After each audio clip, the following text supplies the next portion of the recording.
Aujourd'hui, Mehdirect Sport, c'est la dernière de l'année. Et donc pour cette dernière, on vous a ramené des invités de choc. On a la personne de Karl Tamaclo et Louis Gaucher. C'est les consultants de Mehdirect Sport, donc merci d'être là. De rien, ça fait plaisir. C'est très synchro comme d'habitude. Enfin, vous le verrez plus tard. Et donc vous l'aurez compris, aujourd'hui on va parler de tennis. Tennis, pourquoi? Parce qu'il y a le tournoi de Rome en ce moment, mais surtout Roland-Garros qui s'approche. Et donc par la suite, on aura aussi la chance d'avoir le reportage sur l'équipe de volley. Donc comme d'habitude, suivez le programme. Donc voilà, en ce moment, l'actualité sportive au niveau du tennis, c'est vraiment tournoi de Roland-Garros. Et donc, est-ce que vous pouvez, tout d'abord toi, Louis, donner un petit peu une approche, genre comment ça va se passer cette édition 2016 surtout? Ouais, tout à fait. Là, on a un Roland-Garros 2016 qui s'annonce passionnant. Est-ce que Djokovic va enfin réussir à gagner à Roland-Garros? Il est toujours numéro 1 mondial. Il a gagné presque tous les Masters 1000 de cette saison. Il a gagné l'Open d'Australie. Et on va savoir si enfin Djokovic va pouvoir assumer sa première couronne mondiale et assumer son rôle de favori à Roland-Garros. Pour autant, on a aussi Andy Murray qui est bien prêt, qui montre qu'il est de plus en plus fort, qui a gagné la Coupe Davis et qui maintenant veut gagner aussi tous les tournois du Grand Chelem et s'imposer comme numéro 1. Et au niveau des Français, du coup les Français, ça va être un peu plus dur. On a un Gaël Fils très en forme cette saison, mais qui a une préparation chaotique sur terre battue. Ça va être un peu plus dur, mais Gaël Fils, il nous habitue à des exploits. Sinon, Joe-Wilfried Tsonga devrait être dans les choux. Et Gasquet devrait caler autour des huitièmes de finale comme d'habitude. Oui, ce sera Djokovic. Non, je pense que Nadal va le faire. Ce sera Djokovic. Et pourquoi tu penses que vraiment ce sera Djokovic? On a vu parce que là c'est lui qui domine le tennis depuis 2011. Je suis désolé, quand on regarde les stats, c'est lui qui gagne le plus de Master 1000. Il a gagné le même nombre de Master 1000 durant ces 4 dernières années que Federer. Donc ça, c'est que Federer dans toute sa carrière. Donc ça montre quand même que c'est lui qui domine le tennis. On est vraiment dans une ère Djokovic.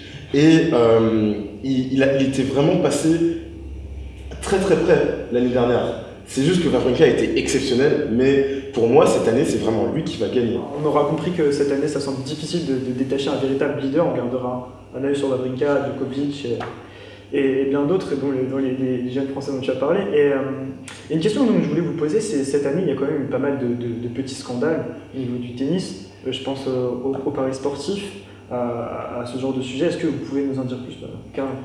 Je pense qu'il n'y a aucun sport qui n'a pas ce genre de scandale, malheureusement. Je pense quand même que c'est quelque chose qui n'est pas très très répandu dans le tennis, que ni le dopage ni les paris sportifs. Personnellement, je garde espoir en le fait que le tennis est toujours un sport propre. Et ce sont des scandales passagers pour moi, et je pense que ça va se régler rapidement et que l'ATP va faire son possible pour stopper. On dirait que tu as envie de rigoler, Louis. Alors, je ne suis pas du tout d'accord avec Karl. En fait, je pense que le tennis, comme beaucoup de sports, n'échappe pas à cette règle. Et on a déjà eu des cas de dopage par le passé. On a eu donc Maria Sharapova cette année, le dopage au Millennium, on l'a eu. Mais on a aussi eu des cas de dopage qui ont été cachés les années passées. Les cas de Marin Cilic et de Viktor Troicki qui sont revenus au plus haut niveau et qui n'ont pas eu de difficultés pour revenir à ce plus haut niveau, de difficultés administratives. Ils n'ont pas été sanctionnés très longtemps. Et c'est un peu scandaleux, quand on parle de cas de dopage, c'est minimum 2 ans et ils ont pris que quelques mois. Ça dépend des joueurs, on attend de voir déjà quelle sanction aura Sharapova. Ce sera intéressant pour voir si le tennis justement protège ses stars ou pas. Et quant au paris sportif, c'est pas un secret. Tous les joueurs au niveau en dessous du top 100 au tennis sont sujets à ce genre de magouille autour des paris sportifs parce que la répartition des gains au tennis est tellement faible à ce niveau que les joueurs sont sensibles aux appâts du gain. Et du coup, ils ont besoin de pouvoir survivre de le sport et ce trafic des paris sportifs les amène à trafiquer leur match. Donc la structure même du tennis professionnel en ce moment tendrait à favoriser le dopage, c'est ce que tu as dit. Il y a trop d'inégalités. Le dopage, je suis pas sûr. Les paris sportifs, un peu plus quand même. Les paris sportifs, c'est vrai que puisque la répartition des prize money n'est pas assez bien répartie par rapport aux joueurs, surtout les joueurs au-delà du top 100, qui ne gagnent presque rien, qui doivent vraiment essayer de survivre pour jouer leur tournoi. C'est vrai que ça peut amener à ce genre de pratique. Après, je suis pas vraiment d'accord avec toi pour dire que c'est quelque chose qui est très très répandu dans le tennis. Je pense que c'est quelque chose qui est quand même assez isolé. Je suis peut-être naïf ou optimiste, mais en tout cas, je pense pas que l'ATP ne fasse rien pour ça. Voilà, après ce débat très constructif sur le tennis et surtout sur la saison 2015-2016, on a un reportage à vous proposer, un reportage sur l'équipe de volley des Eurams.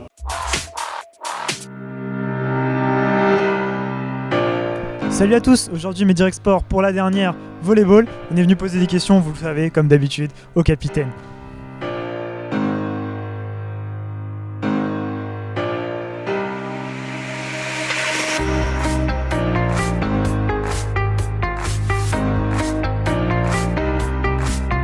So okay, we're now with the captains of the volleyball team. So hi. Hi. Hi. We're here for the last practice. Yeah, right. So about the practices, what is the organization? Okay, so this year we're really happy because we managed to have not one, but two more practices compared to last year. So we have the usual one on Mondays, which is at the usual gym on Saint-Rémy, and we added two on Thursdays, which is the ones of today, one at 6 and one at 8. So overall it's like 4 hours on Thursdays consecutives, and we're really happy because most of the team usually always stays. We have also two coaches, not one, so we're able to kind of play better and improve with two different coaches, so working on different things, and yeah, we're really happy about this. As you're the captains and the Minicrits really soon, how is it, difficult for you to pick the players in the team? Well, we don't have that many players that we can be picky, but we're happy because the players that we have are really dedicated, they're motivated, they're good, they have made huge improvements throughout the year, so we're really happy about the 10 people that we're bringing to Minicrit.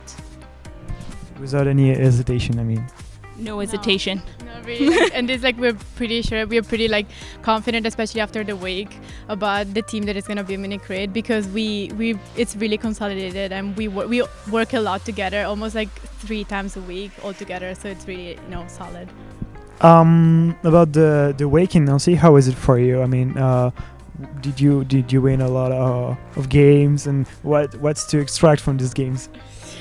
So we played 3 games. We won 2 of them, and one we lost it, but for 2 points, so we almost won it. Against Nancy, which is a really good, thing. No, I think the week taught us a lot, because first of all, we learned, of course, which are our weaknesses and what we have to work on, but at the same time, it made us so unite, and it made us work together. And so now, for example, we feel really, I think she would agree with me, we feel really much more bonded to each other. So I think the most important thing that came out of the wake is this team spirit, that it's really part of us now.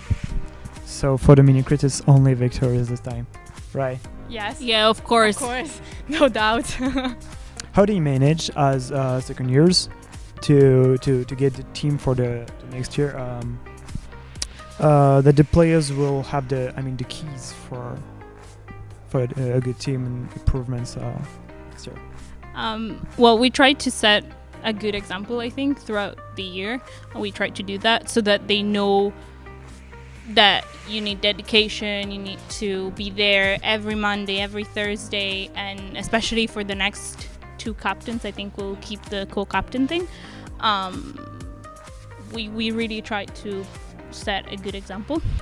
But then I think, again, we're really happy about the guys this year. They're all very nice, and there's a good team spirit, and most of them are first years, so it's good because they'll preserve this. That's a thing that I think it's what we are confident about next year, because we see the first years that we have now, and they're really motivated, and so I'm sure you're too, but we are confident about what they're gonna do next year, because we see that they like it, and we think that it's the most important thing when you play a sport, not just play to win, but play to enjoy and to like it.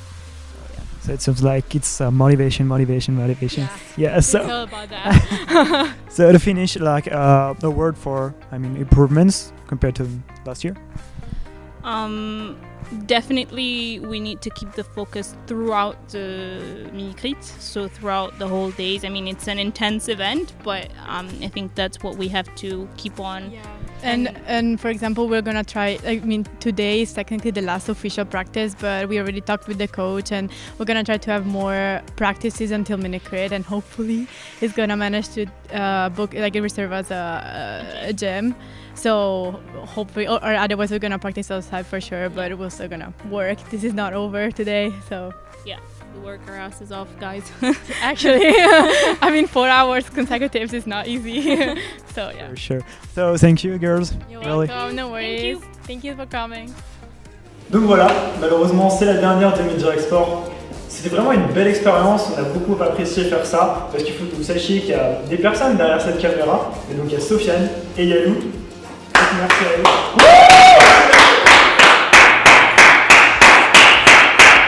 On a eu des reportages à couper le souffle, des invités extraordinaires, et on espère que vous aussi vous avez apprécié cette émission, et puis on se dit sûrement à l'année prochaine.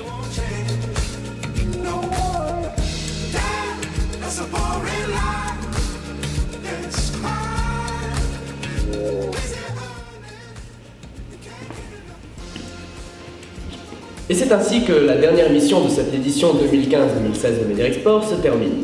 C'est avec grand plaisir que je vous annonce que je vais reprendre l'émission l'année prochaine, et ainsi, votre émission de sport préférée ne sera pas morte.